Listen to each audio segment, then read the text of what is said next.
I would try to act like I was tough, and just like it's okay. But I used to be like, wow, here I'm risking my life, jumping in this small plane you know, to try to save my brother, and I might not ever come back.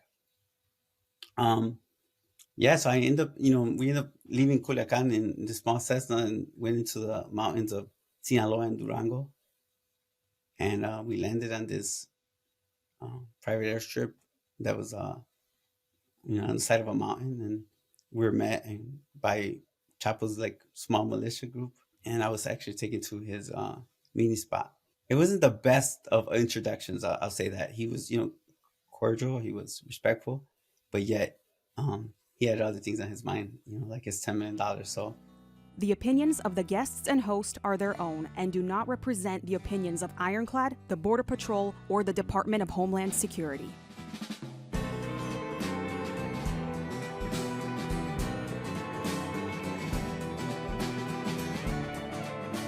Welcome to Borderland Narcosis, an Ironclad original. Our next guest is Jay Flores. He's made his way around YouTube. His background is a drug trafficker out of Chicago who had very close ties to the Sinaloa Cartel and close relationships with El Mayo and El Chapo. Has a very good conversation with someone who's been close with the top dogs of the Sinaloa Cartel, and I really believe you guys should take the time to listen to this one. What's the beginning of this for you? What was the first thing that you saw, a movie or a show that was like, ooh, this looks interesting? wow, I think for many of us, I think it had to be Scarface. Yeah. In my home, even as a kid, I come from a family of 7 siblings, and me and my twin brother were the youngest, of the generation. So um, my next sibling is 6 years older than me. My older brother is 15 years older than me, and I have an older sister who's 20. So it was multi generational. I think that really kind of helped mold us and probably even shape us or even give us some of the understanding of the real world before we were even like old enough to understand it. Yeah. But Scarface, for sure, I think it was a staple in our home, like that would be, played over and over again once it kind of came on VHS, going back to VHS days. Yeah. Uh, and I think for sure, I think that the Scarface and that, you know, dream of power and money and the illusion of that life, I think really kind of stuck to me even at a young age. When was it that you found out that your family was involved in drug trafficking? Mm. Um, I don't. I feel like I never discovered it. I feel like I just knew it. If that makes sense, I Yeah. just knew it. To me, I feel like me and my twin brother were raised in a normal, you know, Mexican, home, like a Mexican family. But I didn't start to consider maybe till my father actually came home from prison. He was actually doing a prison sentence while my mom actually gave birth to me and my twin brother. Uh, but I did realize early that we were kind of outcasted because we were the only ones that didn't have a father at home, and it was a little bit different for us. And once he came home, um, it was like something I felt like I always knew that was there. It was like almost like it was a part of my DNA, basically. That it wasn't surprising to me and my brother. It just kind of like got right to it, and it was normal for us. Yeah. So at what age did you and your brother kind of take over, the family business? Yeah. So for my brother and I, my twin brother and I, we started off at a young age. The first time we ever were uh, came in contact with drugs was before we were 8 years old. We crossed the border before 8 years old with a car full of drugs with my father, and that began our life in the drug trade at the age of 7 and a half, seven, right before we were 8. Um, and through my father and through my older brother, uh, whose name is Armando, he was high-ranking member of the Lion Kings. We learned both sides of the drug trade. I learned the Mexican drug trade through my father and the American distribution trade through to my older brother. And they both were arrested, and my father went on the run to Mexico, like a lot of drug traffickers do. And my older brother um, was charged in a federal indictment, and he went away when I was 17 to do some time. And basically, me and my twin brother kind of took over, the business at the age of 17. Dang. So at 17 is when you just that you kind of took over the family business. I guess you were helping with your brother in the local distribution, and you were also transporting drugs into Mexico or from Mexico back into America. So for my father, we were transporting at that time was marijuana. My father ran a big organization at that time that consists of anywhere from 3 to 8 vehicles, at any given time, and it was just basically Mexican marijuana. At that time, I'm talking early 80s. Lucrative, right? You don't need that much money to invest, and that was his drug. For my older brother, his drug was cocaine. Right in the crack epidemic, he was a good businessman. He had lots of friends, and when my father went on the run, he left us with our older brother, and our older brother was like our second father. He was like, our teacher. And what I just want to point out that in no way did my father, my older brother, and my family ever say, "This is what you're gonna do." Yeah. As a matter of fact, they would actually say, "This is what you're not gonna do." But go count this money. It was just one of those things where it was like, our whole childhood was basically, our chores at home were like bagging up, pounds of marijuana or basically breaking up, kilos of cocaine. So we were around the business, and it was, it wasn't like you could separate it for us, I guess. And my older brother, he didn't want this life for us. As a matter of fact, when he got arrested, he made sure he told us over and over, like, what you're not going to do is get involved. He was like, go get a real job. And we were used to the life by then. We were 17. I feel like we were 17 going on 25 at that time. But even then, we didn't know what we were doing. And we had no idea what we were going to get ourselves into. Yeah. I do say I took over the family business, but it wasn't handed to us. So in no way did anyone ever say, like, go deal with this person. They didn't want that for us. It kind of came naturally. It came, by, one of my older brother's sources of supply basically sought us out and asked us to come meet him. And basically he said, look, I need help. Your brother's not here, and I need help to move these drugs. Yeah. And at that time, I mean, you guys are you living a lifestyle of like money and nice house, nice cars, nice food? Is that something common, or were you guys not really, wasn't a thing for you guys? No, absolutely. It was a thing. I think we had gotten used to the life. I think my father, it was a different type of, like, good life for my father, because he was more of a simple man. He would rather, he didn't believe in Jordans and expensive clothes. But he did believe in horse races and cockfights, So I remember he could say, how much are those Jordans? 100 and what dollars? But he'd go, bet $50,000 on a horse race and lose. And, it was okay. And, for my older brother, it was all about the culture at that time, the way you dress. And we became addicted to that lifestyle. And, our first deal of drugs was for 30 kilos of cocaine worth over $500,000. We sold those 30 kilos the same day, and basically we never looked back. But I remember, maybe 3-4 weeks later, 5 weeks later, me and my twin brother had amassed like $400,000 in profits. And, we're 17 years old, and basically you could imagine, what that looked like for us, especially like being drunk of, of, wanting, to splurge and being blinded by that limelight where you want the jewelry and the cars and, everything that life comes with. And it became addictive. Yeah, that's crazy, man. 17 years old with that kind of money. At what point did you guys go from, kind of being like an independent to directly working under the Sinaloa Cartel? Well, at that time, that source of supply that my brother was working with, um, was affiliate of the Sinaloa Cartel at the time. It was considered the Federation at that time. Um, and I do want to address something. You're gonna have a lot of people that are gonna comment and be like, "This guy wasn't, a cartel member," and I think it's in reverse. I think that word cartel is thrown around so loosely by the media, by even drug traffickers. To me, the word cartel now just means drug trafficker because it's thrown out so loosely. And I think that for the government, for law enforcement, it works because that word cartel kind of brings a fear.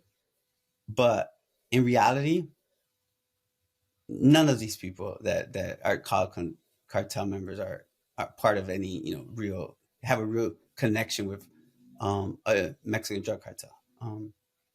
And in that even being my first source of supply, he was you know a distributor for another distributor, and he acted more as a middleman, and his family had ties to higher lieutenants in the cartel, and he basically act as a middleman for us.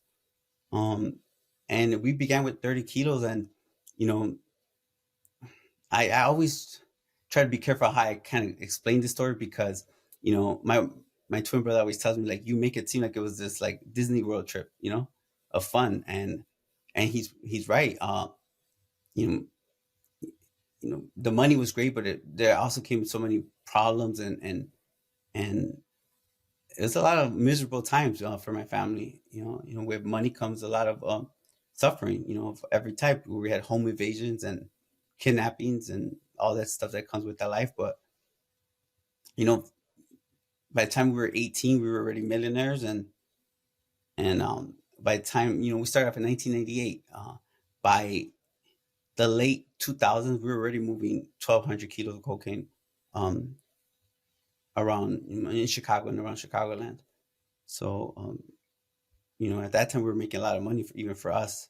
But little did we know like that was just going to be a glimpse of it. Yeah. And then at what point at some point from here, you actually start making bigger connections to El Chapo, El Mayo, the Sinaloa Cartel. Is that correct? Yeah. I think, well, over the years of me and my brother, being in Chicago, we our focus was Chicago. We were basically uh, distributors. We would sell to wholesale customers, and as our business grew, we were always, I guess we had that reputation of being responsible, paying on time. Me and my twin brother were not part of or affiliated with any gang, um, and that was important as well.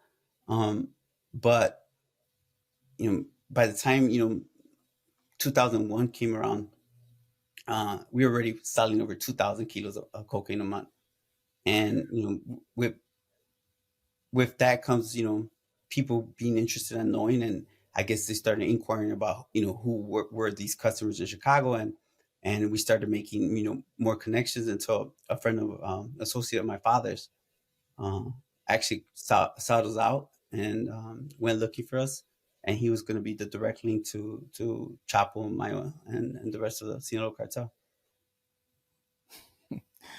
Crazy. And so you were saying that you're kind of the wholesaler, or you get the product and you sell it to wholesalers. So what kind of individuals, or who are the type of people that you'd be selling to? And I ask this because I'm just curious about, was there, businessmen on top of just street kind of drugs? Was it politicians? Like what was the market you were selling to? So I will say that all the people I was selling to and all the people that were associated with me at that time were all businessmen. I wasn't the only one. Me and my brother looked at this as a business, but so did every one of our customers, our wholesale customers. Um, for us, like most of our customers were basically, um, people in street gangs around Chicago, or maybe when we spread it out to Milwaukee, it was more like people who were part of their own organization, more like leaders, right, in the streets. But there were all, basically, street people that would actually then, buy wholesale quantities, and then they would actually maybe sell in 1 or 2 or 3 kilos at a time to um, lower level street people. So it's a supply chain, right? So basically, from me to at that time, early 2000s, for me and my twin brothers organization to basically receiving something in the street, there was probably maybe 5 or 6 people in between. Yeah. And I think, I always look at the at everything as like a big whole, when I like as a like I could see it because I was a part of it, where when there's someone actually receiving or buying some coke on a street corner at a club or a fentanyl pill, like the people that were involved to actually get that product there, it's quite, um, a, there's a lot of people that are involved in the process. For every kilo of drug, or every small gram, it takes basically a very well thought out organization, putting all the Yeah. pieces together and making it work for people to receive those drugs, in the United States. Yeah. Or around. I imagine transporting that much cocaine from the border all the way up to Chicago. Were you ever aware of how that worked? Was it like by vehicle or plane? Yeah. So basically, I I was involved at every level, from the importation side to the distribution, and as I ended up, cultivating these relationships, and I ended up in Mexico. I would then start actually importing our own drugs, along with the Sinaloa Cartel's drugs from Colombia, Panama, across the border into the United States. We were actually distributed in 15 major cities across the United States and in Canada. Um, and yeah, I was actually, I learned from them, and I just basically took everything I learned from all those mistakes, and I think me and my brother just focused on making it better and focus on the things that we didn't like that they were doing. But being back in Chicago, before I even stepped foot in Mexico, I say this in all my seminars. I say, me and my brother were American made. We were born and raised in Chicago. We picked up the business that was there, the way we looked at it. And I think that many Americans might not realize is that we could put the blame on Mexican drug cartels, but there's plenty more American drug traffickers and distributors in the U.S. than by far than in Mexico. In Mexico, Yeah. the business is basically for the top people that make the money. But in the United States, it seems like someone even from inner city Southside Chicago could you know get rich. Yeah. Uh, They could start picking up their own clientele. They can start building their clientele and it's making money off it. it's an open market, and you know overall, it works just like any other legitimate business. Supply and demand. And then there's markets, and there's people who actually are always looking for better prices or for a better connect and a better quality of drugs. And I think that me and my brother like learned that early on, and we focus on making sure that we kept our customers happy. Um, and another thing I will point out, like in terms of me and my brother's drug trafficking organization, we had no violence. You know, there's no violence attributed to us. I never sent someone to get killed or take a beating. Um, and I think even today, I think that that's what when you think about cartel, you think violence, or you know Yeah. uh, you have to, we profiled that has to look a certain way. But in reality, the business part of it, it's not like that.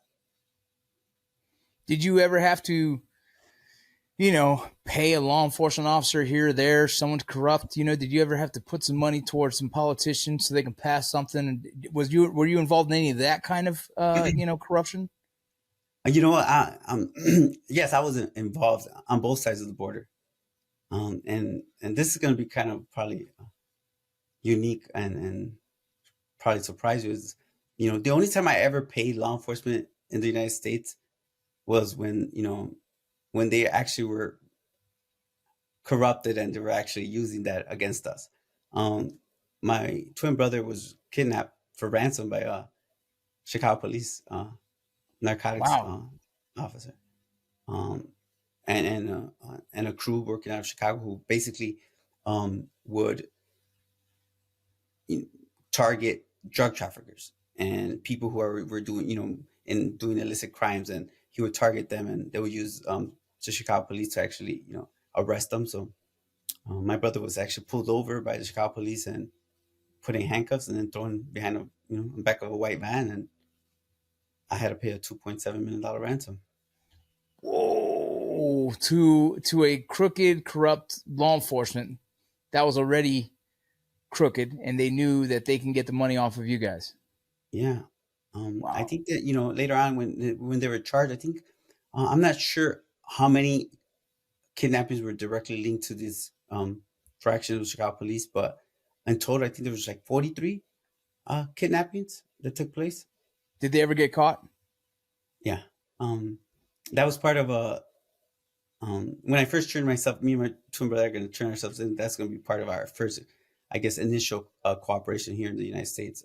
Was going to be on that fraction of the people who actually kidnapped my brother. And Hey guys, it's your boy Rocco. I wanted to share with you guys a new fitness app that I've been using called Mountain Tough. If you're serious about pushing your limits and building your mental toughness, you gotta go check out Mountain Tough. This isn't your average fitness app. It's built for those who never back down from a challenge. Mountain Tough started by training backcountry hunters for multi-day, high elevation, rugged terrain, and the ability to pack an elk in mountains. The training translated so well to the tactical application that many special operations, military, first responders, and law enforcement officers use the app today. You can see on their YouTube channel that they've been sharing their knowledge and training with guys like the 75th Ranger Regiment, which I was also a part of. This app allows you to train wherever you are with minimal equipment requirements. So, whether you're in the gym, outdoors, at home, you can access top-tier workouts that fit your goals and lifestyle. In other words, you have no excuse. I have gone through my phases of my workouts, trying to get big, trying to get better, trying to get faster, trying to get this, and currently, this is the app I'm using. I want to be more functional in the field while out there with the Border Patrol filming what happens day in and day out on the borders. Download Mountain Tough app today and use the promo code BORDERLAND to get a 14-day free trial and 1 month free. That's 6 weeks of Mountain Tough at no cost. Go get them. The first time you met El Chapo and El Mayo, what was that like for you? Going back then, I just want to make it clear, like I'm talking about past tense, right? Because I'll get a lot of complaints later. I know how it is where you have to watch everything you say because someone's gonna say something later. So I get it, and no issues. And back in the day, yeah, back in the day, I will say is that I think what makes me being actually here with you unique is that I was part of it. There's no one out there that could say that. I was, working directly with Chapo, Mayo, and at that time Arturo Beltran Leiva. I don't, I was on a first name basis with them. I would sit down with them and meet with them all the time. And many people are going to make the comments like, this guy is a actor or whatever the case is. And I think they're just so used to hearing these stories, these made up stories for so many other people, that when they have someone actually in their face, they it's hard for them to believe. But Chapo, Mayo at that time, they were my idols. I idolized them. The Scarface vision in my head was I think blurred, I guess, by meeting real drug traffickers and seeing real wealth and seeing what they look like. And they didn't look like Tony Montana, I'll tell you that much. And me being involved and being in the business, like I idolize these people, and I even before I met them, I used to offer $1 million to whoever would introduce me to El Chapo. And it didn't come in the best of circumstances. So they always say is be careful what you wish for, because my brother was actually kidnapped by Mexican law enforcement officers in Mexico in the orders of Chapo, and they called me and basically demanded a $10 million ransom. Why was And that? Why would they do that? it was a falling out with this associate of my father's. We had been in partnership in the business, and just like every business, we started not seeing eye to eye, and we started to break off of him a little bit, and he had actually distributed drugs to someone else, and now he had a debt with Chapo, and since we were not going to actually receive or buy any more drugs for him, there was no way for him to pay. So he basically just decided to put that debt on us, and went and told Chapo that we owed the money, and they arranged a plan for my brother to be kidnapped. Damn. How did you end up settling that? You know, I think it always matters as well. Like in this business, just like any other business, reputation matters. Who you are matters. And I had developed enough of a good reputation and had enough like business relationships with different important people that were actually working with the cartel that I was able to call in those favors, and they basically arranged a meeting for me to meet Chapo. And I flew. They took me to Culiacan. I jumped in a small Cessna that was actually piloted by a young teenage kid. I remember thinking like, I would try to act like I was tough, and just like it's okay, but I used to be like, wow, here I'm risking my life, jumping in this small plane to to try to save my brother, and I might not ever come back.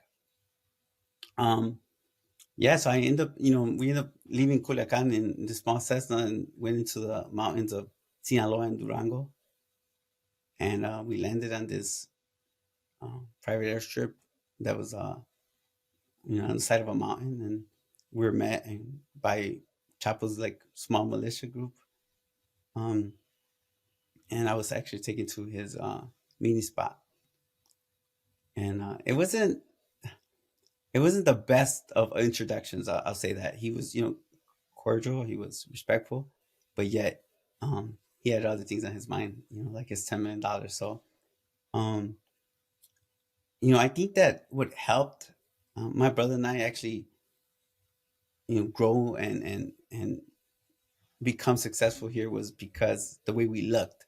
We were amongst these basically like dinosaurs of drug traffickers and all these big lieutenants that didn't look like us. We were at that time we were 22 years old, and we we're Americanized, right? The hip hop culture has us on, so we look different, and I think that was unique to them, and they wanted to know more about us, like how does this happen?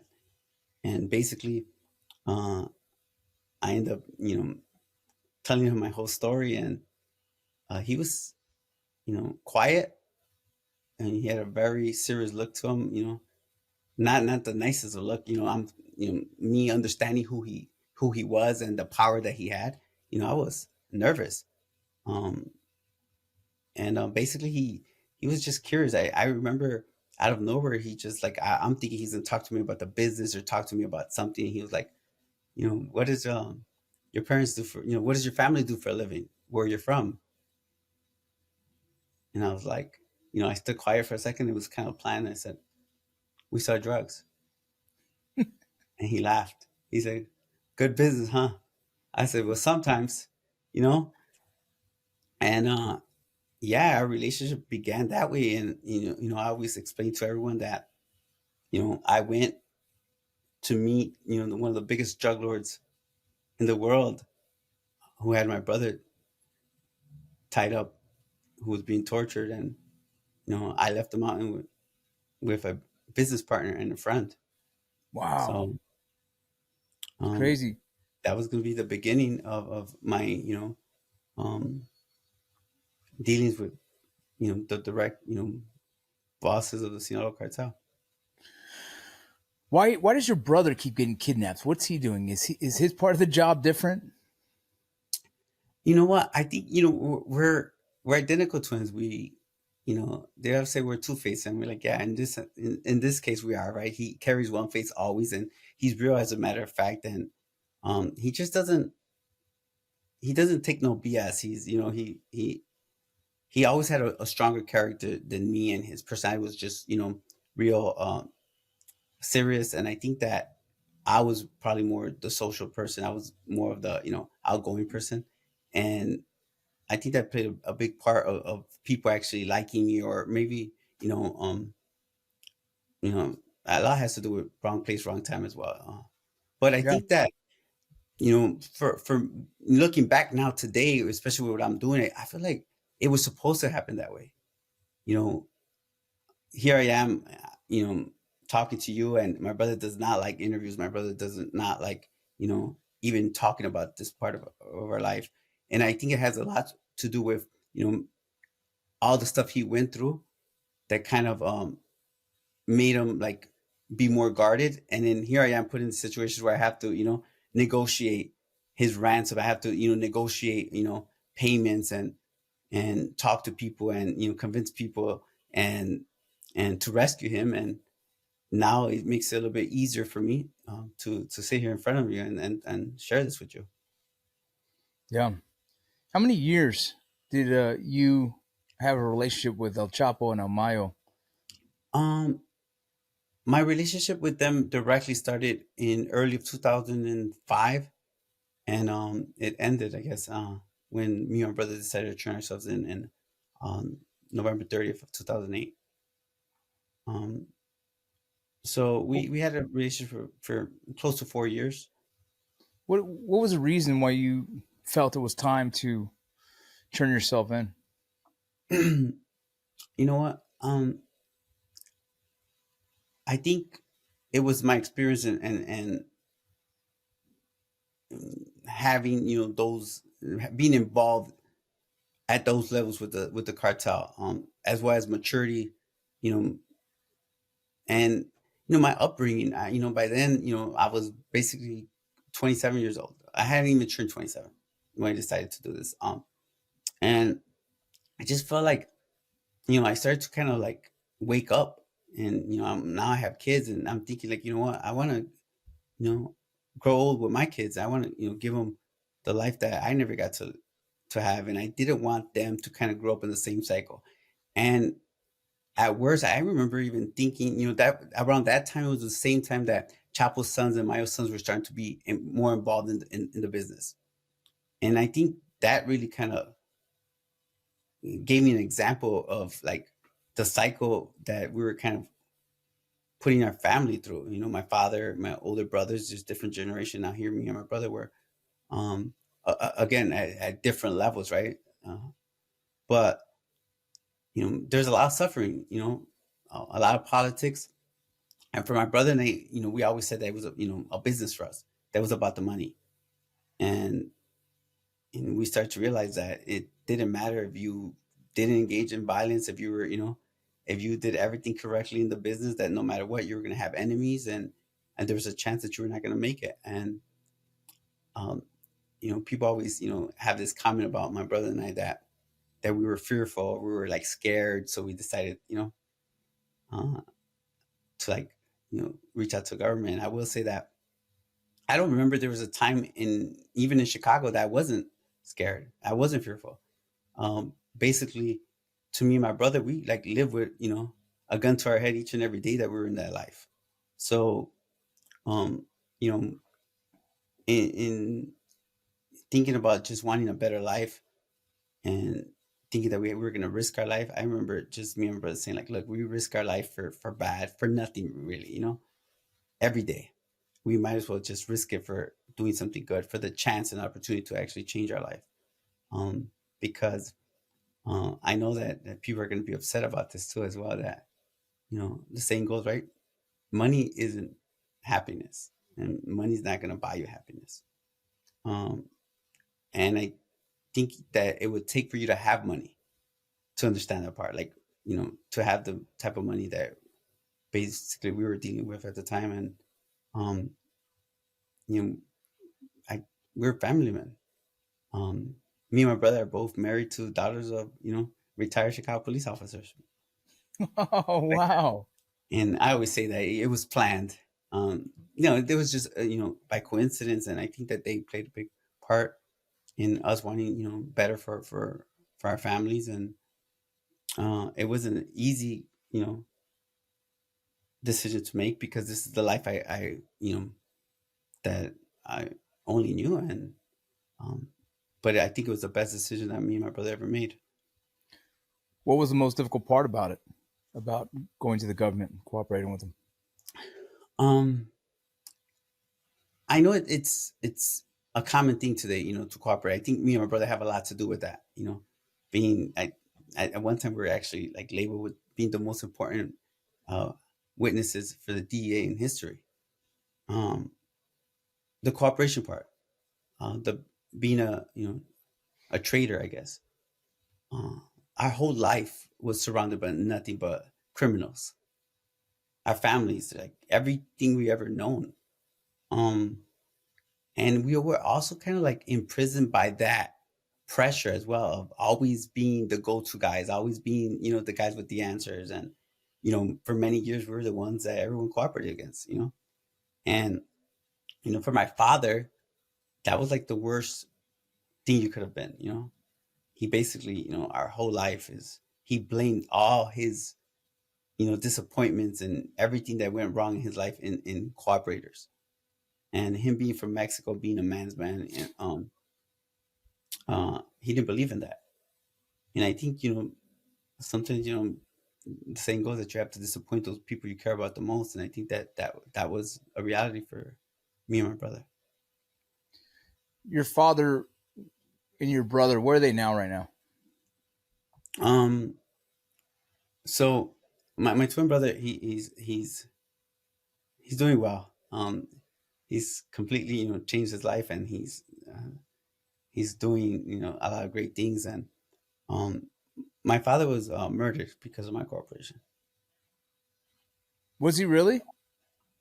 Yes. Wow. I'm So, sorry to hear that.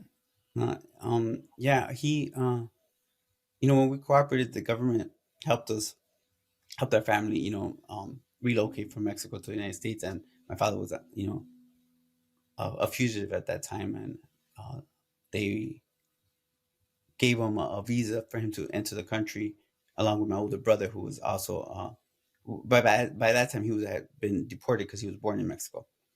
And my father just couldn't take the pressure of what he had done, and decided to go back and basically face the consequences. And your older Um, brother? my older brother is actually, he's doing well. He's free, and living a normal life. It's, just looking back, just to think about everything our family had to go through just for that chance of a normal life that many of us could kind of take for granted. Um, and I think this is a great example, especially what's going on in Mexico, that people always want to claim cartel and claim the money, but no one ever wants to acknowledge all the suffering that goes on Yeah. when you're at any part of that life, right? Because I will acknowledge, just to give you um, a little bit of history too as well, that I had an older brother who died of a heroin overdose when I Mm. was 13. And and to my family, they didn't blame the drugs. They blamed, my brother for using them. And I remember we warned them, just like every Mexican family would. And a week later it was back to business. um and I think, like, I always knew better. I feel like it was in my nature that I knew better, but I was just in the world that I felt like, you know to me at that time, I thought it was gonna, I took the easy road. Little did I know that was gonna be like, the hardest road, I could have ever taken. Yeah. Sorry to hear about your dad, man. I didn't know that part of the story. Sorry I even asked it, to be honest. No, no, no, no worries. It's understandable. It's part of it. I don't talk about it a lot, but I think it's another, one of those important parts that people think that, you know you cooperating is just like you sign some papers and you get this time cut. It doesn't work like that. Me and my brother worked undercover for the DEA in Mexico, for 7 months, and we had to wait 6 years for actually even for the benefit of even seeing the judge. Thank God we were able to make him. And there's a lot of informants that try Yeah. that don't make it. You just don't hear about them. What are some of the things that in the drug trade that Americans probably still don't fully understand? Well, again, that the drug trade, it's we hear this word called, we say it, this phrase, the war on drugs. To me, it's important that it's a business, and wherever there's demand, there's going to be someone that's supply. I know that we all have this understanding because of movies, because of media, of what the cartel is, but like, let's be honest, that cartel violence, it happens in Mexico. It's happening to Mexican people. Here in America, like me and my brother basically being, in charge of their major distribution for the Sinaloa Cartel, we didn't engage in violence. It was a business. So it's two separate, entities basically. And there's going to be, associates or people are going to go wherever there's a demand because there's a profit. And it's, to me, I think that we have to start focusing a little bit on what we could actually do on this side, because I don't think that we, even for the government, I think that what President Trump, designating the cartels as a terrorist organization, I think it's great, overall, but it's great overall for the Mexican people, to take some of these organizations down that are basically have so much influence and power, on the government, on the people. It's important that you don't let someone, grow to a point where they're uncontrollable. Yeah. But I also think that there's so many more things that we could actually do here in the States that we're not considering, because, if you look at, Operation Colombia, right?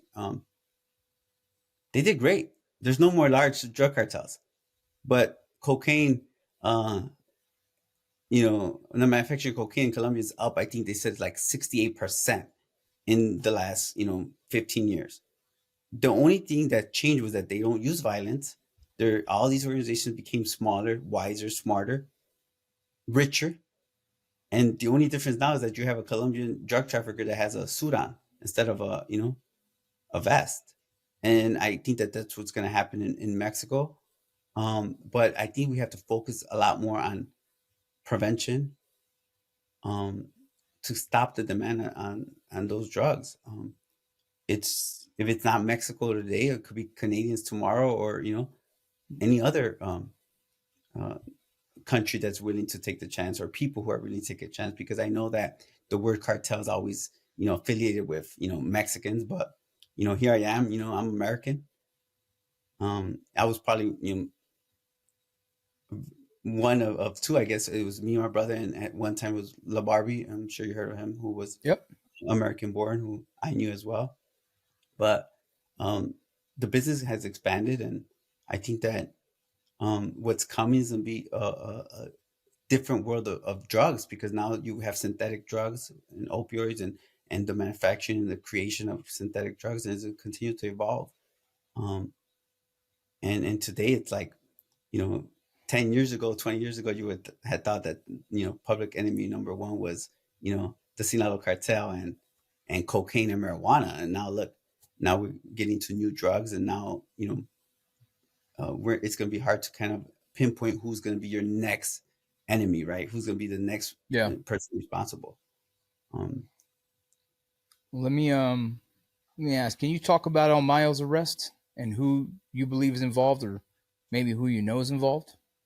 Yeah, I see all these conspiracy theories about, the United States government. And I will say, look, the United States government, their intelligence and everything that they're capable of, is amazing. I think that there's no one to actually, go against that. But to me, it's what the cartel represents: betrayal. Right now, what we know as a cartel is basically two families at war with each other, two very influential and powerful families. But I think what no one points out is to what extent did Chapo's sons, go for the chance to, cooperate, for the chance to basically leave that life in the past, that they basically, kidnapped, one of the biggest drug lords in the history, who was the boss for 50 years. And I know it's hard to believe, and I see all these different comments and people saying that it had to be American government stuff, and I've been on the other side when I reached out to the government to cooperate, and it doesn't work like that. To me, I think that just signifies what the cartel is. It signifies and it shows betrayals and what people are willing to do to save their own ass. And that's just a great example. Yeah. And cooperators, right? I think we should highlight that that Chapo's sons basically did that because they know that cooperators get rewarded. Here I am. I received a 14-year sentence. I was able to have a second chance of life, and there's many of El Mayo's sons basically as well that cooperated, are walking around free in the United States, and I think that's what it is. It's unbelievable to me still that he's actually in prison, and I think that was a great win for the government. Do you fear for your life at all? Yeah, I do, absolutely. I think I just learned to carry this with me for my whole life. I think it's just been a part of me where I was always in fear. So I do fear for my life. I do, worry about security all the time. Many people are gonna say, "So why do you do this?" I think that I'm supposed to do this. It's also calculated. I try to make sure that I protect myself by cover my face or things of that sort. I know there's many pictures, old pictures of me and my brother that I don't feel like we look like that anymore, and I just try. Right now I focus on doing good, and I think that while I'm focused on doing positive, it's always in the back of my mind. But I feel like if I do that, I'm in a better situation, and I just put my life in the Lord's hands. To be honest, it hasn't failed me yet. So, Yeah. What are your thoughts on the U.S. Special Forces to fight against cartels? Is there a buzz about that? Like, is that something that I would say is the cartel intimidated by U.S. military? We had someone on here recently that talked about how a couple of the leaders, right, those Zetas and stuff like that, even CJ&G had some high level military officials or military soldiers train. And so I'm very curious about, have you heard anything about the U.S. special forces or special operations going to battle with cartel? So in my whole environment with the cartel, my whole time there, I absolutely the cartel has the money to hire the best people, and especially the United States military vets that done tours or leave the military life, and then next thing they don't they're looking for jobs, just like a private company could actually hire them, and the cartel hires them as well. So there's a lot of American military personnel, as well as Mexican military generals and anyone underneath that was actually trained by the United States government, like the Zetas, on both sides. As a matter of fact, Chapo actually, had a general with him, for most of the time, that he was actually in hiding, an ex-general. So they use this because they, intelligence tactics, they to train some of their sicarios. So yeah, I'm not sure, to what extent if there's a hierarchy or not, but that's been something that they've been doing for quite some time. They'll recruit, generals from different countries as well, and people that have the expertise that could help them out. And that's where they learn how to actually do these drones with, they're dropping bombs, and you see the IUDs now that are popping up everywhere. These are all military tactics that they're actually learning from someone in the military that's been trained very well. And America trains their soldiers very well. And, once they leave the military, they have to find other jobs. And, something that I was, always familiar with was that there's a lot of U.S. personnel that's leaving that would basically find ways to sell, military grade weapons, to us and to the drug cartels. I know that there's one person who was, in charge of like the destruction of weapons for the military. Like that was their job, and basically they would just go and throw something else. Say that they destructed certain amount of weapons, and then come back and sell them. Of every type, and they're always looking for. It's the business, right? Yeah. People are actually looking for those jobs, and the cartel will hire them. But I will say this is that I want to make it clear. For the cartel, retaliation or going to war with America, that's like the biggest joke to me ever. They're fearful of the United States government as a whole. They're fearful of the laws. They're fearful of imprisonment. They will fight. If they will fight on a battle, if there's a Mencho and he's not gonna turn himself in willingly, they will fight back. But as a collective, like military operations together to fight against America, absolutely not. That's ridiculous. Any thought that there could be any type of retaliation on America, it is a joke. It's a business for them. Everyone has different roles. They work collectively to for as a business, but not everyone wants to die. What you see right now with the Sicarios, they're lower level people. They're killing themselves. Yes, they do use that the violence as to put pressure on the government, to put pressure on people. But most of there's this unwritten rule where you don't attack or you don't use violence against American law enforcement officers. It's bad for business. Now, there's a lot of rogue criminals, right? Stuff happens all the time, and I think that nowadays it's like anything happens at the border, anything that happens as Mexicans, like it's a cartel. Yeah. Stuff happens, but most of these cartel leaders understand the power and of America and don't necessarily think about the consequences when they're actually doing the infighting right now, and they're going to realize it. And I think that it has to happen. It has to, one good military operation to basically show that what they're capable of. They are trained. I do believe they will. They can fight back on an operation against to capture a drug lord, but that's about it. I don't. The people is not going to churn and help them. You being part of the you go to the border all the time. The Mexican people are tired of this more than anyone.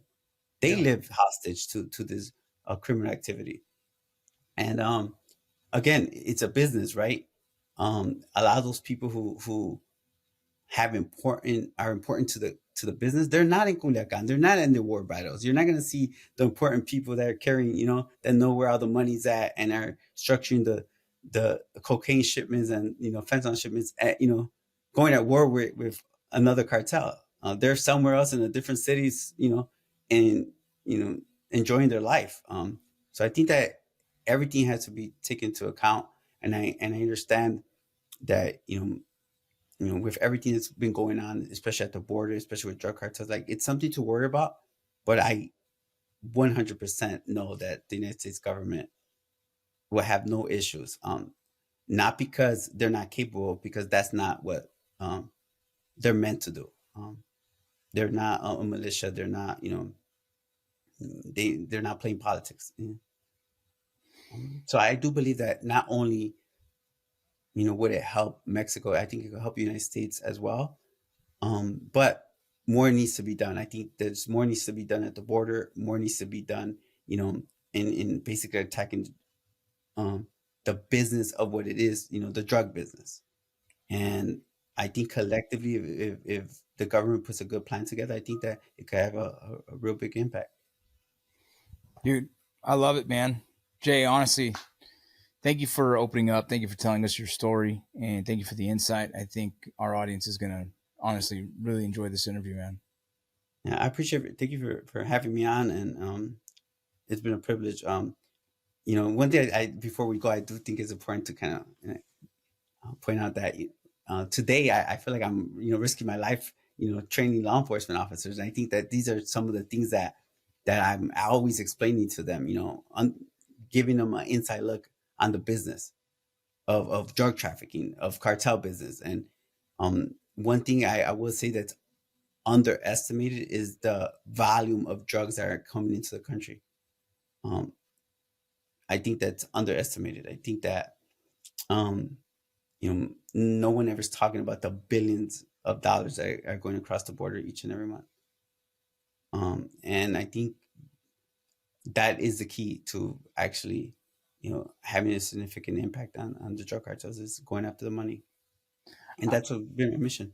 Yeah, I've been a part of operations where we focus on countering southbound operations, which is what we called it when I was in. And the southbound operations is everything going south. While everyone's focusing on what's going north, what's going south is money and guns.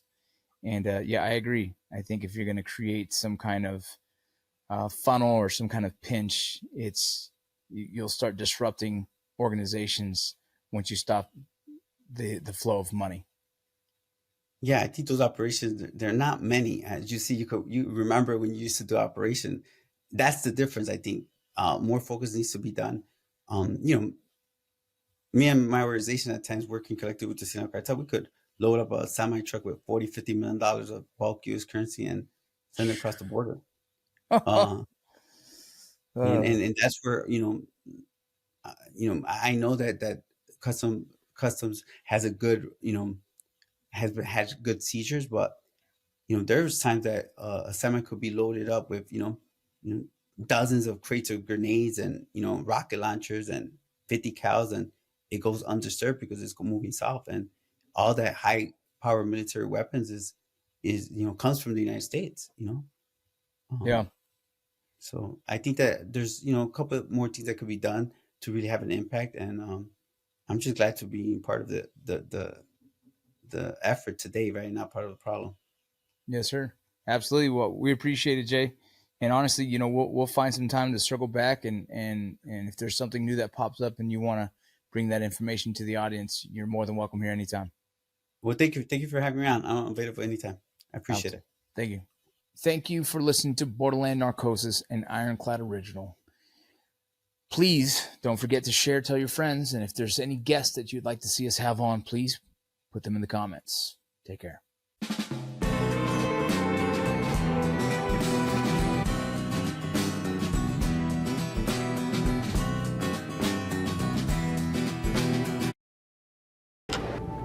Ironclad creates premium content no matter the environment.